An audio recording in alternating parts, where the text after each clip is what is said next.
बिस्मिल्लाहिर्रहमानिर्रहीम। लाखों करोड़ों दुरूदो सलाम मोहम्मद मुस्तफ़ा सल्लल्लाहु अलैहि वसल्लम और आले मोहम्मद पर। मैं हूं उमर दराज गोंदल। डोनाल्ड लू के बयान के ऊपर जिन्होंने जश्न मनाए, जिन्होंने प्रेस कॉन्फ्रेंसेस की, और अब जैसे जैसे उनको होश आ रही है और उनको समझ आ रही है कि उनके साथ हुआ क्या है, तो अब उन्होंने बाकायदा चीखें मारना शुरू कर दी हैं। अब आप कहेंगे कि मैं ये बात क्या कर रहा हूं। इसके ऊपर जो सबसे दिलचस्प तबसरा था वो आज बाबर आवान साहब का था, जो मैं आपको कल भी कह रहा था कि देखिए, अगर साइफर मामले के ऊपर डोनाल्ड लू की गुफ्तगू ठीक है और वो सच्चा है, तो इसका मतलब फिर ये सीधा सीधा है कि इमरान खान के ऊपर बनाया जाने वाला जो मुकदमा है वो झूठा है।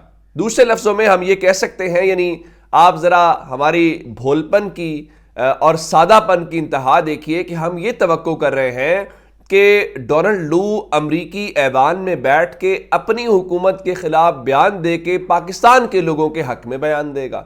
भला ऐसा दुनिया में होता है? कहीं पे भी ऐसा नहीं होता। अब चूंकि डोनाल्ड लू वाला मामला कल से सरे फहरिस्त है, और जब से वो सरे फहरिस्त है तो अब रात को अता तारड़ ने और इन सब ने प्रेस कॉन्फ्रेंस तो कर दी और ये भी कहा कि देखिए इमरान खान गलत साबित हो गए हैं। ये भी कहा कि देखिए उनके बयानिए का तिया पांचा हो गया है। लेकिन उस गवाही के अंदर जहां पे डोनाल्ड लू गुफ्तगू कर रहे थे, उन्होंने दो ऐसी चीजें की हैं जो मेरे ख्याल से हुकूमत को उसके ऊपर जवाब देना चाहिए। लेकिन हमारी हुकूमत इस सिलसिले में लगता यह है कि फिलहाल इमरान खान के नाम के ऊपर डुगडुगी बचाना चाहती है। उसको बाकी कोई होश नहीं है कि उसके अंदर उन्होंने कहा क्या है, और पाकिस्तान को सीधी सीधी, जिसको हम तो पहले रो रहे थे ना कि ये रौला पड़ा हुआ था कि साजिश हुई है कि मुदाखलत हुई है। इमरान खान कहते हैं साजिश हुई है। नेशनल सिक्योरिटी कमेटी और DGISPR ने कहा था नहीं, साजिश नहीं हुई, मुदाखलत हुई है, और जो उसका तरीकाकार है उसको फॉलो किया गया। रात को उन्होंने ऑन कैमरा बैठ के वो सब कहा है जो शायद वो साइफर के जरिए या बाकी चीजों में कहते हैं, और इस तरह से उन्होंने कम से कम रात को एक बार फिर टीवी के ऊपर कहा कि हम मुदाखलत करते भी हैं और हम कर भी रहे हैं और हम करते भी रहेंगे। कैसे? नंबर 1, उन्होंने ये कहा है कि जो पाकिस्तान और चीन के ताल्लुकात है उसके अंदर, अगर आप उस पूरी वीडियो को सुने तो बहुत खुल के उसके ऊपर बात की है, और उन्होंने कहा है कि जी जो चीन है ना वो पाकिस्तान को कर्जों के जाल में फंसा रहा है, तो इसलिए पाकिस्तान जो है वो चीन के कर्जों के जाल से बचे। अब जानते हैं दूसरे नंबर के ऊपर इस बात का मतलब क्या है, और हमारे यहाँ कौन से ऐसे प्रोजेक्ट्स चल रहे हैं जिसकी उन्हें बहुत तकलीफ है और वो रोकना चाहते हैं। और अभी जब अमरीकी सफ़ीर मिल रहा था इस्लामाबाद के अंदर, तो इसी दौरान पाकिस्तान ने चीन के सफ़ीर के मिलके उसके भी तहफ़्फ़ुज़ात को दूर किया, या उसको एतमाद में लिया, या दोस्तों और भाइयों के दरमियान जो चीज़ें होती हैं उसको हमने डिस्कस किया। नंबर 1 चीज़ तो उन्होंने की है ये। नंबर 2, अब आप जानते हैं कि इमरान खान के कसूर में या इमरान खान के जराइम में एक बात यह भी थी कि इमरान खान ईरान का दौरा भी कर चुके हैं और वो ईरान के साथ खड़े भी रहे और ईरान की बात भी करते रहे। और उसकी वजह यह नहीं थी कि हम किसी की मुखालफत कर रहे थे, उसकी वजह यह थी कि हमारा हमसाया है और जितने हम उनके साथ ताल्लुकात बहाल कर सकते हैं हमें वो ताल्लुकात बहाल करने चाहिए। और रात को अगर आप उसके अंदर गुफ्तगू सुने तो डोनाल्ड लू ये कहते हुए दिखाई देते हैं कि हमने पाकिस्तान को अपनी रेड लाइन कह रहे हैं, हमने रेड लाइंस बता दी हैं, और उसके लिए जो लफ्ज़ इस्तेमाल किया गया है वो बेड का लफ्ज़ इस्तेमाल किया है कि Pakistan goes in bed with Iran, इस किस्म के अल्फाज इस्तेमाल किए गए हैं, जिसका मतलब ये है कि आप हाल ही में वो जो पाकिस्तान और ईरान गैस पाइपलाइन है उसको बिछाने की बातें कर रहे हैं, आप उसको भूल जाएं। और वो ये कह रहे हैं कि चीन के साथ ताल्लुकात आपके कैसे होने चाहिए हम आपको बताएंगे, और ईरान के साथ आपके ताल्लुकात कैसे होने चाहिए हम आपको बताएंगे। लेकिन इल्ला माशाल्लाह यहाँ पे बैठे हुए जो वुज़रा हैं उनको उस तरफ ध्यान, उस तज्जिए की या उसके रेपरकशंस क्या है उसका उन्हें कोई फ़र्क ही नहीं पड़ता। उनके लिए असल बात यह है कि देखें जी, डोनाल्ड लू ने कह दिया है कि इमरान खान झूठ बोल रहे हैं। हालांकि डोनाल्ड लू जब ये बात कर रहे थे तो उनके अपने मुल्क के लोग अपने ऐवान के अंदर ये कह रहे थे कि डोनाल्ड लू झूठ बोल रहे हैं, ना कि कोई और झूठ बोल रहा है। लेकिन चूंकि हमारे यहाँ इस वक्त बयानिया ये है, इस वक्त हुक्म ये है कि आपने यही चलाना है, तो उसके अकॉर्डिंगली चीज़ें जो है वो हमें चलती हुई दिखाई दे रही हैं। अब इस सारी सूरत हाल में रात को वो अता तारड़ कह रहे हैं जी इमरान खान को जो रिलीफ मिल रहा है हम उसे चैलेंज करेंगे। इमरान खान को क्या रिलीफ मिल रहा है? इमरान खान तो अपने मेरिट के ऊपर अपने केसेस लड़ रहे हैं और उन चीज़ों के ऊपर जा रहे हैं। अच्छा, आज सुप्रीम कोर्ट से एक बड़ी इंपॉर्टेंट डेवलपमेंट हुई है, मैं बाकी आपको बताता हूं। अब आप जानते हैं कि इस पूरा इलेक्शन प्रोसेस, अच्छा वो हुकूमती ये भी नहीं बताएंगे कि डोनाल्ड ट्रम्प दोबारा इलेक्शन की तजवीज़ भी दे रहे थे। इस पूरे इलेक्शन के दौरान ये जो हमने पिछली मश्क देखी है उसमें रिटर्निंग अफसरान ने जो कुछ किया है, उनके ऑफिस में जो कुछ हुआ है, वो पाकिस्तान का एक बदतरीन बाब है और उसके ऊपर लिखा जाता रहेगा, बोला जाता रहेगा और शायद इसकी मिसालें दी जाती रहेंगी। लेकिन आपको ये बात याद रखनी है, इन रिटर्निंग अफसरान को जस्टिस काजी फायज ईसा साहब ने मोड़ लगा के कहा था कि यही ठीक है, आपको इतराज क्या है? फिर उन्होंने जो कुछ किया वो आपके सामने है।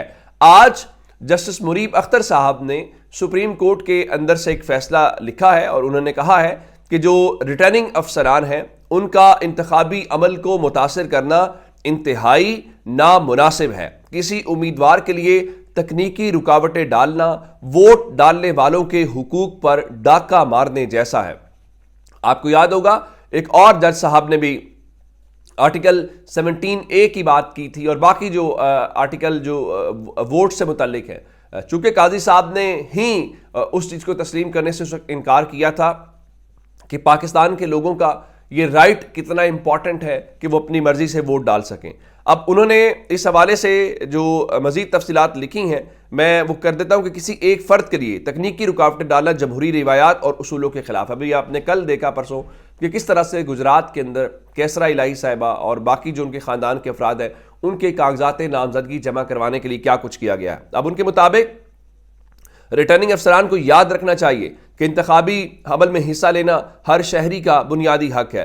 किसी एक उम्मीदवार को तबाह करना उसके बुनियादी हुकूक पर डाका मारने के मुतरादिफ है और ऐसा करना वोट डालने वालों के भी बुनियादी इंसानी के हुकूक पर डाका मारने जैसा है। यानी सिर्फ जो हिस्सा लेना चाहता है ये उसके हुकूक की बात नहीं है, बल्कि जो उनको वोट करना चाहते हैं ये उनके हुकूक के ऊपर भी डाका मारने वाला है, मारने जैसा है। अब जो इस इलेक्शंस के अंदर पाकिस्तान के लोगों के हक के ऊपर डाका मारा गया कि वो जिस जमात को वोट करना चाहते हैं, जिसको उन्होंने वोट किया, अक्सरियत में किया, अक्सरियत दिलवाई, इन तमाम तर देखें 8 फरवरी पाकिस्तान की कौम का इससे बड़ी फतह का दिन क्या हो सकता है कि बल्ले का निशान सब रुकावटों के बावजूद उन्होंने उस जमात को अक्सरियती पार्टी बनाया जिसके खिलाफ पूरा निज़ाम जो है, जिसके हवाले से ख्वाजा आसिफ रात को बैठ के कह रहे थे कि जो तजर्बा हो रहा है ना, इसमें एस्टैब्लिशमेंट भी एक पेज पे है, इसमें मीडिया भी पेज पे है, इसमें अदलिया भी पेज पे, पूरा निज़ाम इमरान खान के खिलाफ था, लेकिन लोगों ने इमरान खान के हक में वोट दिया। अच्छा, अब अगली बात मैं आपको बता देता हूं कि अब इनकी चीखें सिर्फ यहां तक सुनाई नहीं दे रही, बल्कि वो जो उन्होंने कहा जनरल बाजवा जनरल फैज़ हमीद को हम बुलाएंगे उसमें असेंबली के फ्लोर के ऊपर, बाद में ख्वाजा आसिफ ने कहा जी मुझे जनरल बाजवा ने धमकी दी है। अब उनके अपने ही वजीर कानून जो आज़म नज़ीर तारड़ साहब है वो कहते हैं जी जनरल बाजवा और फैज़ हमीद को कौमी असम्बली में तलब नहीं किया जा सकता। जनाब आपने तलब करना भी क्यों है? अब वो कह रहे हैं जी स्टैंडिंग कमेटी में तलब किया जा सकता है। उसके बाद आज अंसार अब्बासी का मजमून कुछ और कहानी बता रहा है और आप जानते हैं कि वो कहाँ से मजमून आते हैं, कहाँ से गुफ्तगू आती है। आज उन्होंने मजमून लिखा है कि ख्वाजा आसिफ को घर जाने की जल्दी क्यों है। इसका मतलब है कि अगर आपने इस किस्म की हरकत की जनरल बाजवा और जनरल फैज़ को बुलाने से मुतल्लिक, तो इसका मतलब ये होगा कि आप जल्दी घर चले जाएंगे। और इस हुकूमत के पास तो वैसे भी अवामी मैंडेट नहीं, आप बात करते हैं वो कहते हैं हम लाहौर का हल्का N130 खोल देंगे, आपको चुप लग जाती है। उसके बाद आज पंजाब असम्बली का बजट इजलास चल रहा है और आज बजट इजलास में आज भी नारे वही लग रहे हैं कि मरियम के पापा चोर हैं, सारा टब्बर चोर है।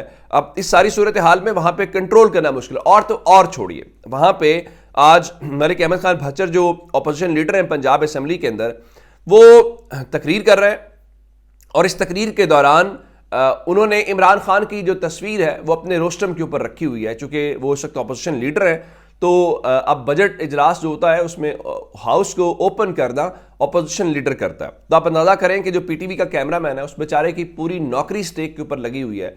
और वो ये क्या है कि जी इमरान खान की तस्वीर टीवी के ऊपर ना चली जाए, तो वो फ्रेम इतना टाइट करके बनाता है कि किसी तरीके से उसको नजर ना आए। और दूसरा दिलचस्प बात सुनिए, आपने हमेशा यह सुना होगा कि जो ऑपोजिशन है वो असेंबली से वॉकआउट कर गई है या उन्होंने एहतजाज किया है। आज पाकिस्तान के अंदर एक अनोखी तारीख रकम हुई है, और वो क्या है, आज हुकूमती अरकान ने पंजाब असेंबली से वॉकआउट किया है। क्यों वॉकआउट किया है जी? इमरान खान की तस्वीर आप क्यों लेके आए हैं? तो भाई वो जो नवाज शरीफ की तस्वीर रखते हैं वो किस खाते में रखते हैं? नंबर वन, नवाज शरीफ किस खाते में पंजाब हुकूमत की इजलास शेयर करते हैं? नवाज शरीफ को किस खाते में उनकी तस्वीर जो है, जो पाकिस्तान के और पंजाब के लोगों के टैक्स से आप रमज़ान पैकेज दे रहे हैं, उसके ऊपर नवाज शरीफ की तस्वीर किस कैपेसिटी में आपने लगाई है? अगर आप इमरान खान की तस्वीर से आपको इतना ही मसला है तो इमरान खान तो इस तस्वीर आपने टीवी के ऊपर पाबंदी लगाई, उनका नाम दिखाने के ऊपर पाबंदी लगाई, क्या फ़र्क पड़ा? पाकिस्तान के लोगों ने तो फिर भी कहा कि वो इमरान खान के साथ हैं और इमरान खान ही उनकी चॉइस है। तो आपको इन चीज़ों से मेरा ख्याल है वो फ़र्क पड़ेगा नहीं। अब आप अपने तौर पे इन चीज़ों को करना चाहते हैं तो करके देख लीजिए। अब मैं आपको ज़रा दो खबरें और बताना चाहता हूँ। एक, जनाबे सिकंदर सुल्तान राजा जो हैं वो पाकिस्तान पहुँच गए हैं। अब उनको बताना चाहिए डोनाल्ड लुइस इलेक्शन के मुतालिक क्या बता रहा है, लेकिन वो तो ज़ाहिर है बाकी इलेक्शंस को देखने के लिए गए हुए थे।